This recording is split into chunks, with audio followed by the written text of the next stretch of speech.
We are here with I'm Jay Rohr for Film Obsessive, and we are here with Jukka Vidgren and Juuso Laatio. Did I butcher that terribly? It was a good try. Close enough. Close enough. Uh, they were kind enough to send me a phonetic pronunciation guide because I knew I was going to screw this up in some capacity. But Yeah, even the Finnish guys get our names wrong, so don't worry oh, about it. all right. Well, thank you for being so kind. Um, so you have this new movie coming out. It's a sequel to Heavy Trip. This one's called Heavier Trip. For folks that aren't familiar, just give them a quick rundown. Uh, Let us know what these movies are about. Well, well, in all the shortness, I'll call them feel-good films about a death metal band. So there are comedy films about this Finnish death metal band. Well, it's not a death metal band, but it's a metal band called Impaled Rectum. And the first film was about these four guys who have a band who never played anywhere get this chance to go on a festival in Norway outside of Finland to have a gig in a metal festival, and the first film is about kind of getting there and getting over their fears because they're a band that has never performed anywhere. So they've had the band for 12 years and they've never played a single gig outside of their basement. So first film is about them getting out of the basement, and well, things don't go really well with them. So the second film starts them being in a prison and again getting to another gig, this time to Germany, to a festival called Wacken, which is an actual huge metal festival in Europe. And this time is about these guys kind of how to stay true to themselves as they are getting some kind of fame and fortune on the way. So how to be a believable metal band and how to keep their friendship together. So that would be my short pitch. Yeah, that's a nice summary. And so, like, when did you realize you wanted to do a sequel for Heavy Trip?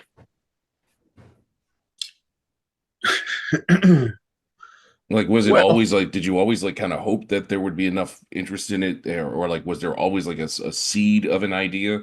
Like, if we make this first one and it's good and it takes off, maybe we can get another thing going, or was it just like when you realized that there was sort of like a cult following for it, because it is kind of a cult classic for metalheads. Um, did you mm, feel like, hey, maybe there's more story to tell?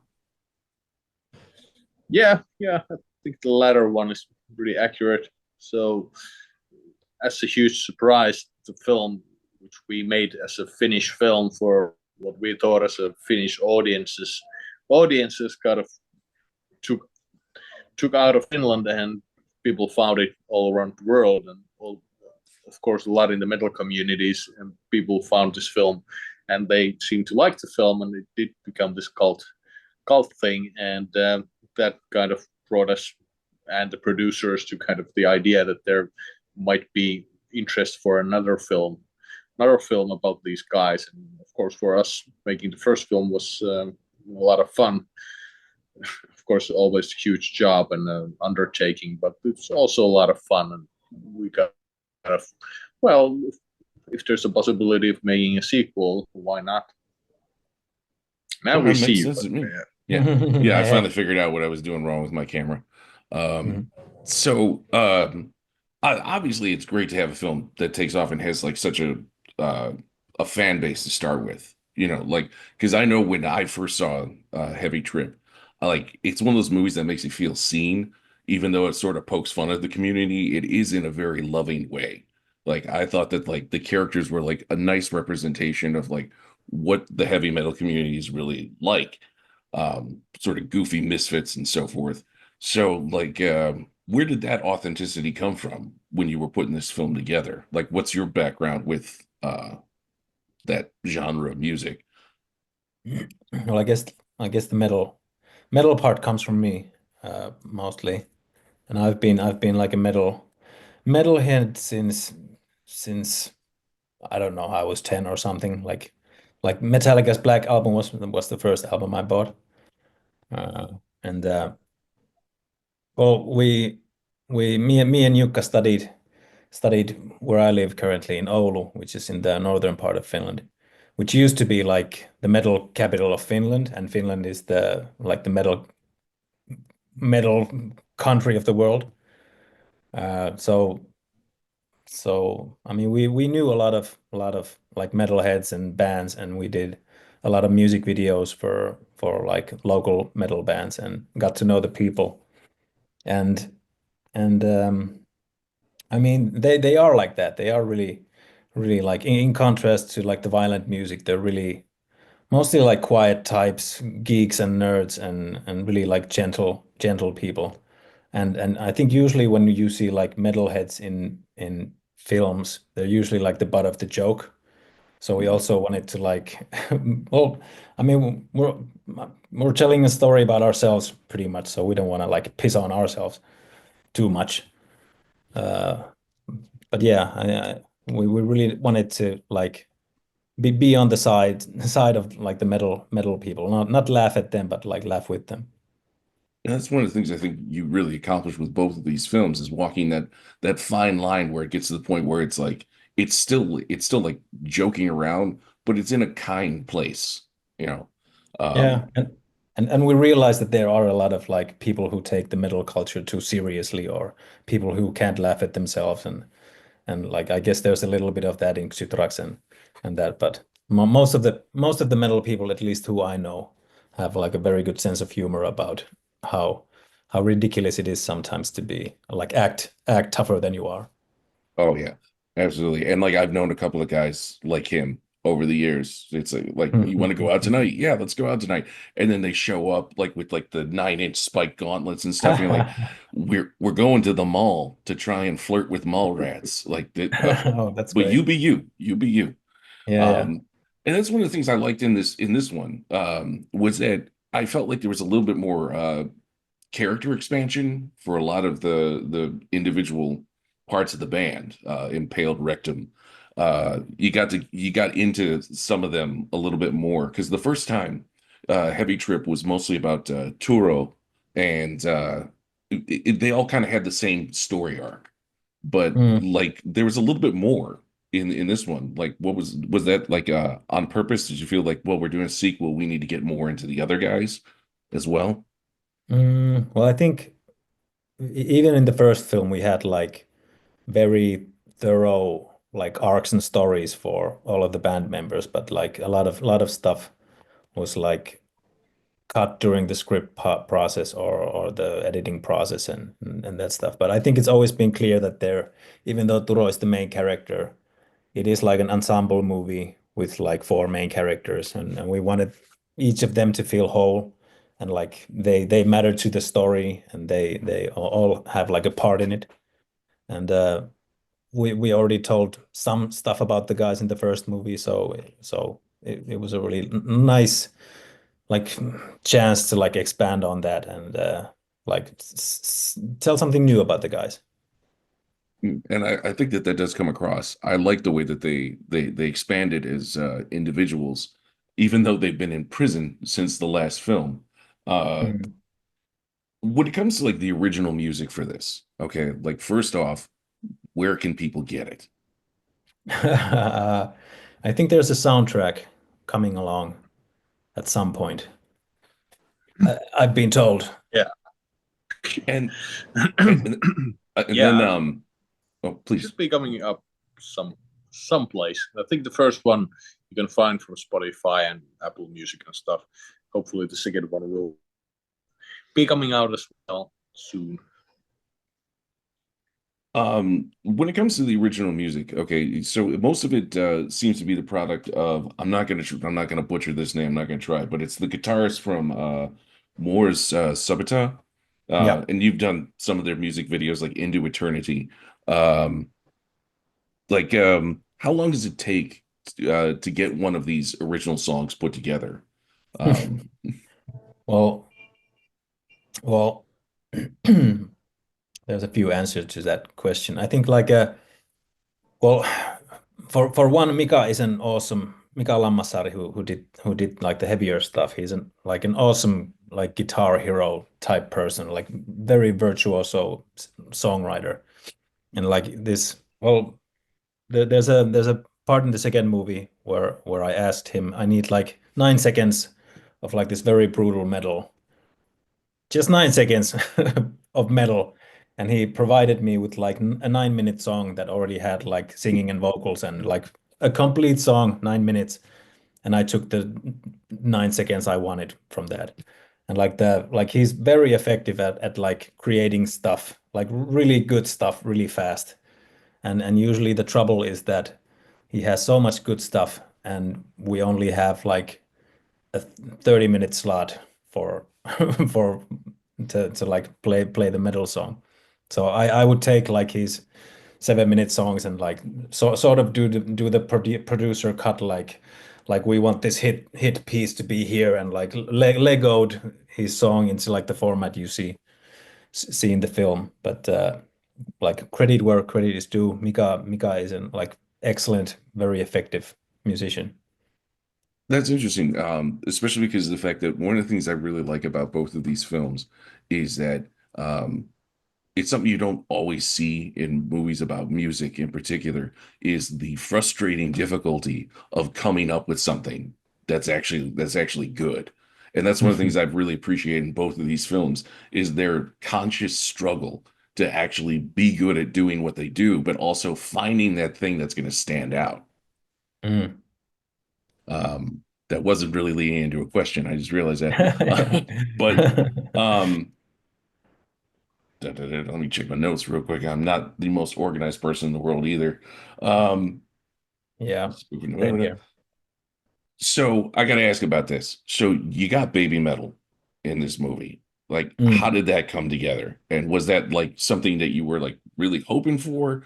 And like fingers crossed, but we have an alternate plan if we can't get them, or like what was the circumstances of getting them? Because I don't want to give anything away about the movie, but they are more than a cameo in this film. So, like, they actually help propel the plot forward and drive certain character arcs. So, like, what was that? How did they get involved? What made you want to bring them in? Because the way they're brought in is perfect. It makes Mm. perfect sense within the context of the film. So, would you like to discuss that, please? Jukka? I don't know. Jukka usually answers the baby metal question. Well, we can go to something else until he No, no, until he no. I gets mean, one. I can. Well, it was like it started from like the script, script point of view. Or are you here? Here, you want to talk? Yeah, sorry, just my connection just broken. Hopefully, I'm He's back. on a cruise ship. Yeah, Can you hear me? Mhm. yeah, Yeah. yeah. Yeah. Sorry, Yes, I think you were yes. asking about baby metal. Yeah, Yeah, yeah. baby metal. Yeah, and so I don't know what you already said, but yeah, it was a very interesting Nothing.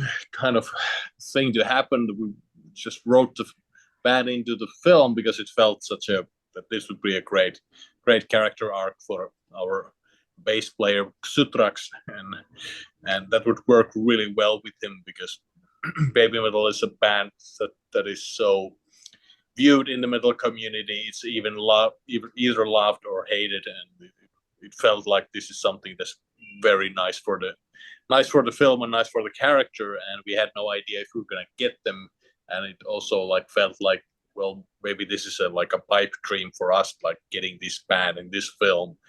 And they're like a huge band, and they're on tour all the time, and like we don't know them, they don't know us, and we have this film. And but it turned out that their producer had seen the first Heavy Trip film in Japan, and he really liked it. And we got in contact with the band, and and they had their few days off the whole year, which they were able to spend with us on our shoot. And they flew from Japan to Lithuania where we were shooting the film. And so there was we got really lucky about getting them onto the film, and it was a great experience. And they were so nice and so professional, and they really they really put everything for the film. And I think it was it was just unbelievably great experience for us having them. Yeah. When it came to like getting the cast back together, the band back together, as it were, did you have to like coax anybody back, or was everybody like thrilled to return and like give this another run? No, everybody was like on board even before before they were asked, I think. Like they they enjoy all the fan mail and fan art they're getting so much that I don't think we would have to pay them to not come. I don't know if that makes any sense. Yeah, they were really happy to come. Uh, when you're putting something like this together, are there are there any instances where it's like you like you were saying, like baby metal was something that you wanted, you're not sure if you're going to get them? Was there other stuff that you had to end up cutting because of, budget requirements, or like it just wasn't something that could come together, just something that couldn't happen, like some dream elements of the script, but it was just circumstances. That happens with a lot of Yeah, films. we have a we had like dozens of them, like all kinds of what we wanted to do, which were too expensive to make or would have taken too much time. I think it's always like that. But I think the other great thing that was able to come into the film was the Metal Festival, because that's an actual huge metal festival in Germany, and we went there because it's such well-known festival with the metal fans, especially in Europe. And again, that was something that we just wrote into the film, and then we had like long discussions, and there was a lot of back and forth. But again, it turned out that the guys who were running the festival had seen the first film, and actually they had shown the film at the festival in in a couple of years at least. So they knew the film and they really liked it. So again, that opened the door for us to go and shoot in Wacken, which of course is not very easy to go into a huge metal festival that's running and has all the million things going on that festival has, and then you have a film crew there. And especially last 2023 shooting there, because they had a huge, like the festival was kind of a crisis situation, because there was this huge rains before the festival and during the festival, and like the whole thing turned into this like mud lakes. And they actually had to turn people back from the festival, so we were in the middle of this kind of mud chaos. But luckily got everything shot, and like in the end it worked. But yeah, it wasn't the easiest thing to accomplish production wise or otherwise. Yeah, and of course, like a lot of stuff got cut in the edit and in the script, and like films never get bigger during the production; they just get smaller. But well, one thing that we didn't like succeed in, which is pretty like evident in the script. We've mentioned Dave Mustaine like a million times in the script, and he was supposed to be supposed to be in like the Wacken scene where the guitarist meets his idol, which I think is now like the biggest anticlimax ever. But but yeah, we really tried, but we couldn't get him.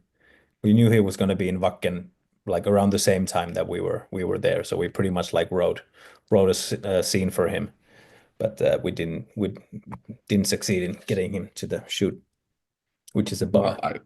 well, for what it's worth, I think that it still works like great as a bit of comedy, the scene that you're talking about. Um, with the build up and everything and what actually happens is just it's got a great payoff. Hmm. So what's next for you gentlemen down the line? What projects have you got going on in the future? Um, like following on from this. I know that like wrapping up a major production, the last thing you want to think about is like diving more into more work again. But like, any ideas? Well, I'm working on a TV series like in Finland. Hopefully, we'll get that shot next summer. Next summer, that's got a not a metal related thing, but it's a comedy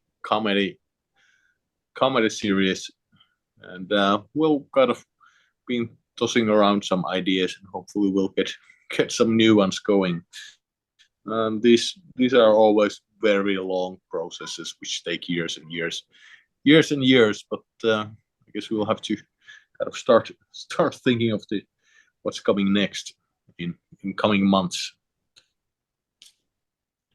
Yeah, I like films take so long and are so like arduous, and there's so many like cooks working at the same time. So I've started like this therapy painting painting process, hobby, work, job thing where I can like see some immediate results and nobody can tell me what to do. So that's what I'm doing at the moment.